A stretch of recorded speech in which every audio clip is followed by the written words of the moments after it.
So in my case, when I held this certificate of birth instead of this, then it changed my political stand from being in the state of the plebs or the plebeians, which is the pagans, the pagans, which are the debtors or the trustees of the bank. I became the beneficiary or the patrician of the bank. And what happens when the Prime Minister swears his oath to serve the people of the nation and not the persons, then what he's saying is he serves these people, which is the creditors of the bank. But the thing is, if the bank, the Commonwealth of Australia Bank, or the US Federal Reserve, can fool everybody into holding this certificate as a trustee of the bank and not as a creditor, but as the debtor of the bank, then that places the bank itself, if these people aren't here, then that places the bank as the one being protected by the state and being defended by the armies. The armies, the courts, the government are defending the bank. They are really defending the creditors in the bank.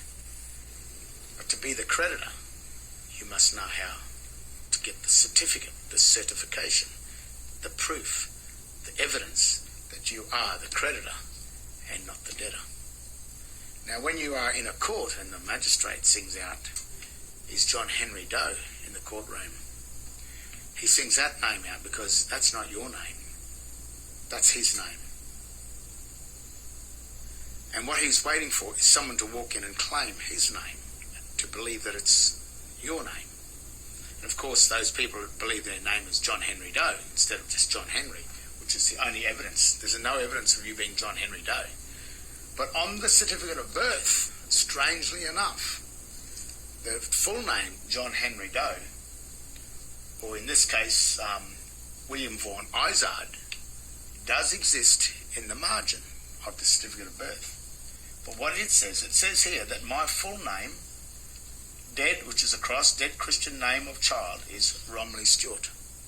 Not Romilly Stewart and the surname. It's just Romilly Stewart. That's the given name. In this case, it would be William Vaughan. But in the margin is a very interesting piece of data. It says in here that I, David John, Registrar General, do hereby certify that this is a true photographic copy of a certificate of birth for John Henry Doe, the full name here, written as a proper noun, not as all uppercase text, but as a proper person, in my custody at the Registry of Births, Deaths and Marriages, and Brisbane, and I further certify that I have been declared an approved person in terms of Section 105 of the Evidence Act 1977 to 1990. This is the proof that that's his name.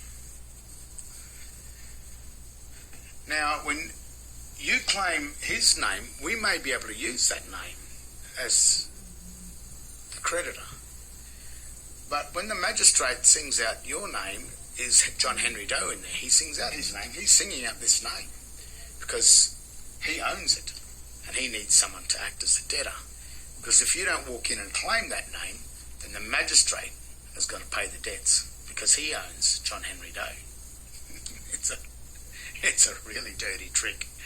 And the thing is, it's dangerous for the bank because if the people start to work this out, as you can see, every debt, all the money that the bank has lent out may have to pay you back for your house loans, for everything that you've paid for the bank. That may have to be returned. And that's dangerous stuff.